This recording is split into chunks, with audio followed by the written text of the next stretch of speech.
Hi, this is Isaiah Romero, and this is my final project for Intra Software Engineering. So first, we're going to look at the software development lifecycle. There's 5 main steps. There's the requirements, design, coding, testing, and deployment. We'll look at all those in more detail in just a sec, but in general, we want to avoid the Big Bang approach, which is just going dark and just coding for the entire lifetime of the project and not communicating with the customer. And instead, we want to focus on continuing to iterate and communicate with the customer and going through this life cycle multiple times over the course of the project.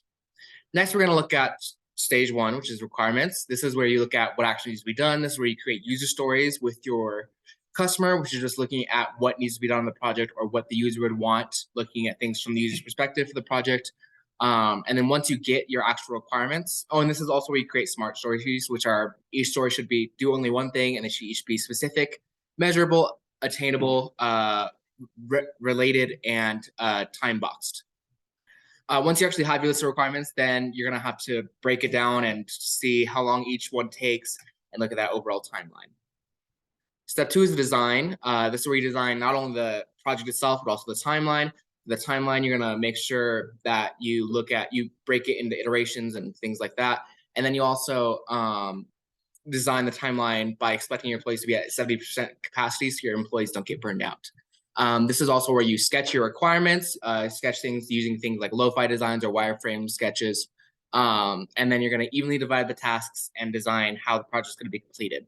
And this is also where you might start designing classes before you actually start coding. Step 3 is the actual coding process. It's kind of self-explanatory. You want to make sure that you don't ever step your bounds, don't go beyond the current iteration, follow a plan. And when you are designing classes and functions and things like that, you want to make sure that they follow proper design and organization and that you don't repeat yourself. Anything that you find you end up repeating a lot, you should probably put into its own function or class. Step 4 is actually testing. That's going to be a big one, so I'm going to go a little more in depth on it. You want to test your code and try and break it, try and make sure that there's no bugs that could possibly happen. There's 3 ways of looking at this: black box, gray box, and white box. Black box focuses on the user perspective, which focuses on input, just input and output. It's just looking at it from the user perspective. Gray box is the tester's perspective. They know a little bit more about coding, but they don't necessarily know the ins and outs of your codes, but they're just looking at like the organization of your code and how everything's organized, making sure it's properly organized and that it's doing the things that you're saying it's doing. And finally, white box is your perspective. This is where you design your own tests and you're trying your best to break it through your tests. Next, we're going to look at BDD versus TDD. BDD is behavior-driven development. This is where you're making sure that that your project is doing the right thing, making sure it's following your user stories and acceptance criteria, and that it focuses more on the outcome and what the project is doing more than how it got there. TDD is kind of the opposite. It focuses on how it's doing it and focusing on making sure make sure that your project does what it's doing the right way. It looks at all the smaller pieces and how they fit together. Finally, we're going to look at RSpec. RSpec is a way of testing your project. It's a way that a developer can make files to test their own project for them. You make a bunch of individual tests, and then you can run the file to test the program. RSpec is a type of way that you can do this in Ruby. And then continuous integration with Circle CI is a way that you can automatically run these test files upon uploading a new iteration to GitHub. It'll automatically run in Circle CI and it'll notify you if there are any problems. Finally, SimpleCov. SimpleCov is a program that you can run in your Rails application to test how much of your code is actually covered. And it'll give you a general percentage. And I believe that ours for our project was around 97%, which is pretty good. So real quick, I'm going to give you an example of what our RSpec files look like. So right here, I have a project_spec.rb, and each of these is a test.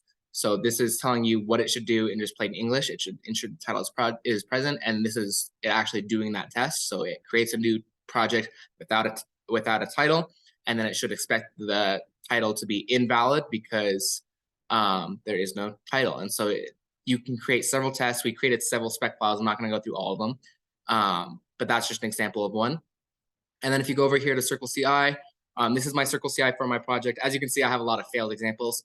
And the reason for that is because one specific file or one specific test failed because it got confused when we added in Bootstrap. But in general, it should still work from the user's perspective, and it should still work in general.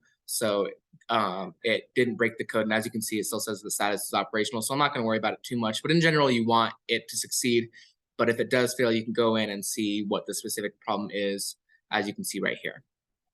Next up, I'm going to talk about, sorry, I'm going to go back here. Finally, we're going to talk about the last step. Step 5 is deployment. Deployment is where you launch your project, you share your progress so far with the customer, get customer feedback and any new requirements, and then you start back over at step 1 and looking at the new requirements, any remaining requirements, and designing things around there. And you just continue to go through the cycle once again. And that's the end of the development lifecycle. Next, we're going to look at MVC, Rails, and client-server design.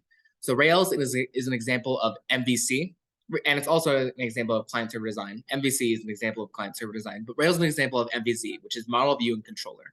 Model is the actual data structures, the actual data and classes in your code that stores the data. And this is the server side of client-server design.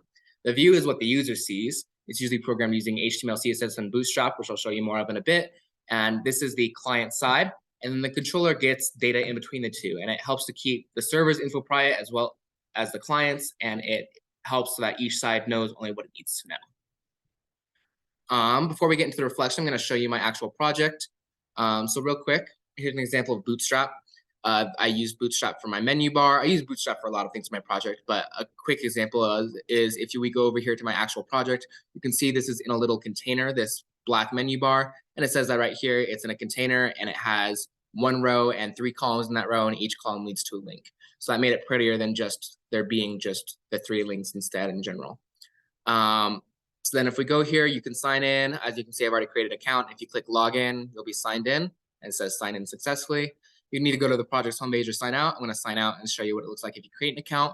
You can create an account and it'll make sure that it validates everything. So like if you don't include a password, it'll say, oh, if you didn't include an email correctly, it'll do that. But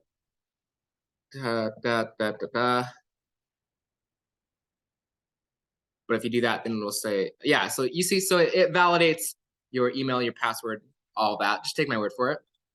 If you go to forgot your password, it'll go to the actual database and it'll you'll type in your email. If your email isn't recognized, it'll say you don't have an account. If it is recognized, then it'll send you an email to that specific email, and it'll say, here are the instructions for setting up your new password.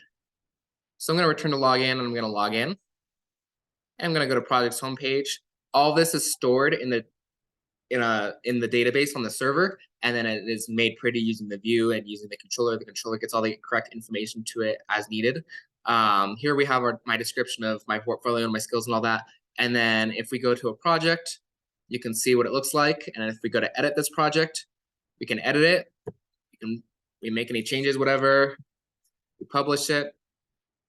And then if we want to delete it, we can delete it. Yes, destroy this project. And as you can see, it's no longer there. And if you want to create a new project, we can create a new one. And publish project. And it creates a new project. And then finally, if we're signed out right here, if we go to sign out, it'll sign us out. And if we're not signed in and we go up to here, we go sign in, and it'll bring us to login. If we go to sign up, it'll bring us to the sign up page. So that's what my project looks like. Now let me go back to my reflection real quick. In general, throughout this project, I learned that my strengths are that I'm very detail-oriented, I'm very good at organizing classes and functions, and I'm very hardworking when it comes to actually getting the work done. I feel I really improved my skills with UI and HTML design as well as Bootstrap. I never worked with Bootstrap before this class, so it was really interesting to get to work with that. And I learned more about UI design and how to make things look nice from the user perspective. As far as what I want to improve in the future as a software engineer, I want to improve my time management, because I feel like a lot of times I wait for the last 2 or 3 days until it's done. And that isn't healthy for software design, as we saw. And my biggest takeaway for working in industry is that iterations and teamwork are very, very important, and you're going to use them throughout your career. And I enjoyed perfecting my design in this project the most. I'm very proud of how the design turned out, because it came a long way from just the white blank page that we had before. And I'm excited and glad to see that I developed these skills, and I'm excited to take them with me as I go forward. So that was my project, and I hope you enjoyed.